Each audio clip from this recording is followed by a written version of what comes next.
Hey guys, today we share the steps by steps to 123 HP printer installation of driver using the CD/DVD for Windows. Follow our steps to make driver setup simple.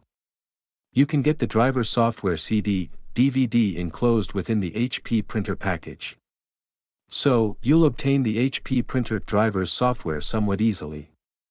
HP printer driver installation using CD/DVD for Windows. 1. Power in your HP printer and laptop and make the connection between them. 2. Insert the driver installation CD/DVD into your computer's CD drive to obtain printer driving force software. 3. Open the setup file appear on the display screen and follow the directions given.